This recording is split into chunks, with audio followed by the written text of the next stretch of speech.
O jeitinho brasileiro nasceu junto com o Brasil. Com a chegada dos portugueses no país, já tínhamos os primeiros vestígios de corrupção na história. Essa questão da simbologia do nosso agir, isso não é de hoje. Isso vem da nossa colonização. Quando você fala do jeitinho brasileiro, o jeitinho brasileiro vem da cultura dos portugueses. Porque o grupo que chegou aqui no Brasil, eles não tinham uma classe social, eles não eram nobres da coroa portuguesa. Então, eles queriam ter aqui no nosso território uma condição de nobre. Consequentemente, para que eles conseguissem isso, eles precisavam dar o seu jeitinho. Tá?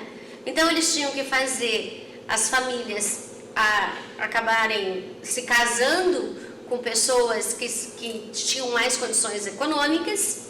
Eles faziam essa aliança. Eles arrumavam padrinhos que tinham melhores condições econômicas para que eles também levassem algumas vantagens. E quando eles não conseguiam alguns direitos administrativos da coroa portuguesa, os portugueses então usavam a corrupção. Então eles pagavam para alguém que trabalhasse na administração para que eles conseguissem então atingir os seus objetivos. Então quando você pensa no hoje, que nós damos o nosso jeitinho para conseguir resolver os nossos problemas, pois a forma como a sociedade coloca as coisas nos deixa numa situação prejudicial, isso está colocado na nossa essência desde que os portugueses chegaram aqui. Mas afinal, o que é o jeitinho? Em um modo de navegação social, a malandragem, o jeitinho e você sabe com quem está falando?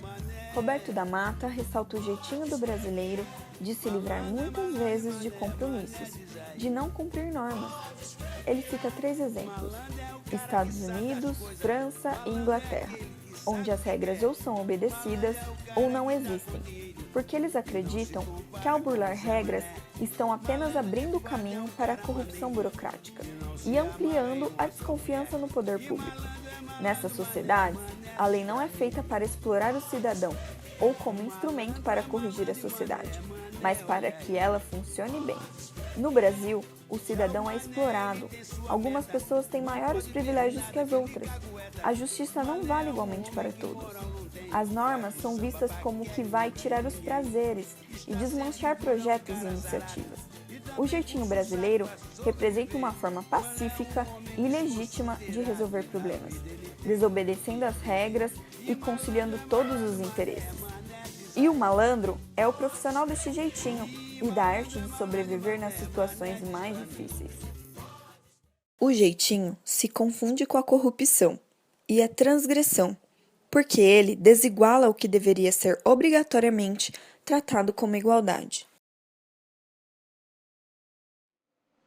Todo pequeno gesto que nós temos como simples, ninguém está vendo, ou então, não, deixa aí que vou jogar no chão que alguém limpa, ou são típicas coisas de uma sociedade, vou falar um pouco pesado, mas corrupta mesmo, né? Nós somos corruptos, todos nós, não são apenas os de colarinho branco em Brasília, que estão aí na moda agora, na verdade sempre tiveram na moda, mas nós somos corruptos, sim, de certa forma, né? A gente vê uma pessoa querendo atravessar a rua, a gente finge que não viu, né? A gente deixa de pegar um papel de bala que alguém jogou na nossa frente e deixa para alguém limpar depois.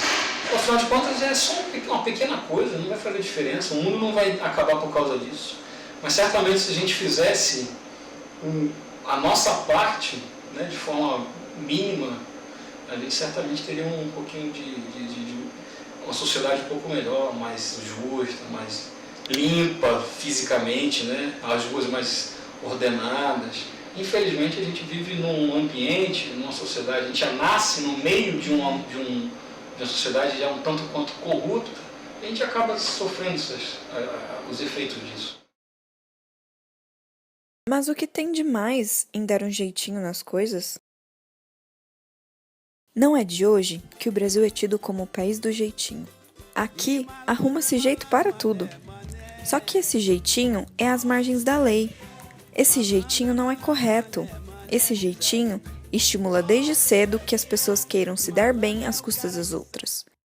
A mera possibilidade de ter vantagem já seduz o ser humano, né?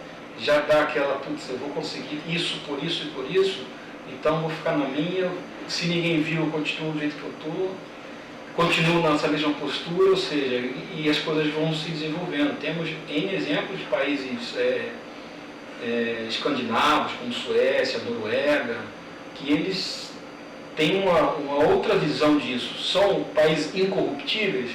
Não, tem seus problemas, tem seus escândalos de tempos em tempos também. Isso prova que a corrupção ela não é uma coisa impossível de acontecer. Ela sempre pode acontecer, ela está rodeando. Basta ter uma simples vantagem. Quem nunca furou fila? Comprou algum produto falsificado? Estacionou em vaga de idoso?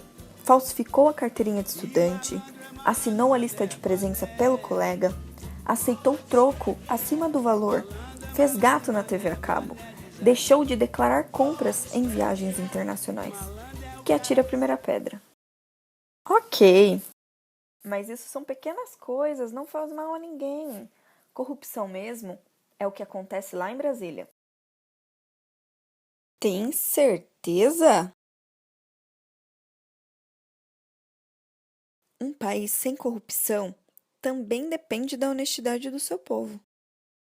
Ser o espertinho é tornar-se tão pilantra quanto aqueles que nos lideram e que o povo grita nas ruas para que deixem as cadeiras do governo, pois não são dignos de ocupá-las se não são honestos.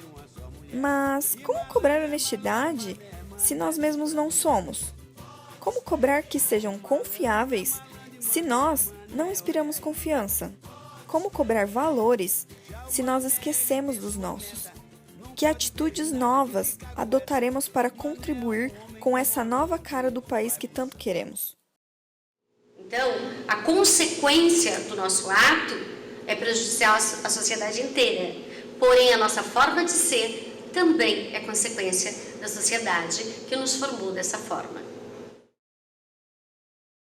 E você, se considera um cidadão honesto?